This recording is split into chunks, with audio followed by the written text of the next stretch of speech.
L'étang de Montjoux est un espace naturel sensible du département de l'Isère, donc géré par le département de l'Isère. Cet étang, il a connu très récemment une grande phase de travaux.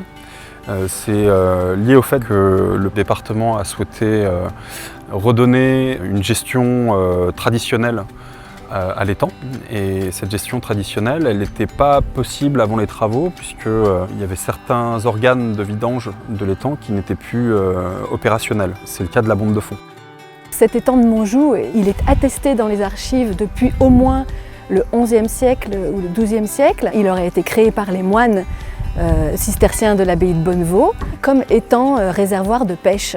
Au cours du temps, ces usages ont été développés puisque l'étang a servi de réservoir d'eau pour alimenter aussi, plus à l'aval, tous les artisanats et toutes les usines qui se sont installées au cours du temps, et notamment au XVIIIe siècle, l'usine qui a fait un petit peu la gloire de Saint-Jean-de-Bournay, qui fabriquait des toiles à voile. On s'est rendu compte que finalement, la grande inconnue, c'est la bonde de fond, qui est le dispositif qui permettait les vidanges de l'étang. Cette bonde, lorsqu'on a fait l'étude patrimoniale, on ne la voyait pas puisqu'elle était sous l'eau, d'où l'intérêt de profiter de l'occasion des travaux pour y regarder de plus près. Notre intervention sur cette bonde s'est déroulée en plusieurs étapes. Tout d'abord, on fait une sorte de chronologie relative du mouvement de la structure, comment elle a évolué dans le temps, quand l'étang était vidé, est-ce que c'était l'occasion de faire des travaux, etc. Et puis après, on s'approprie la structure, on fait du nettoyage de la structure, on procède à des mesures, des relevés, pour arriver à préciser sa datation de sa réalisation. Une analyse des bois par dendrochronologie.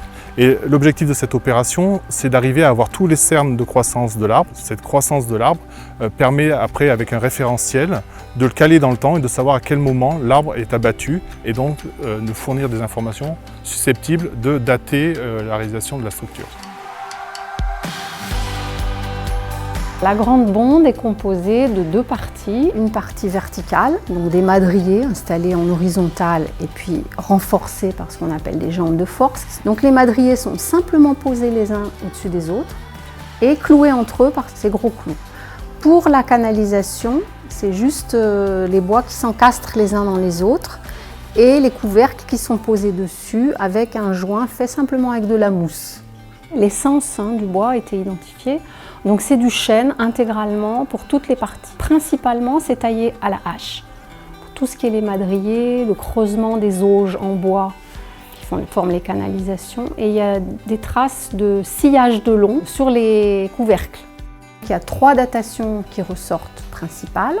Une datation à la fin du XIVe siècle. Et donc pourquoi est-ce qu'on a fait des aménagements aussi importants au XIVe siècle? Il faudra y réfléchir, chercher des raisons.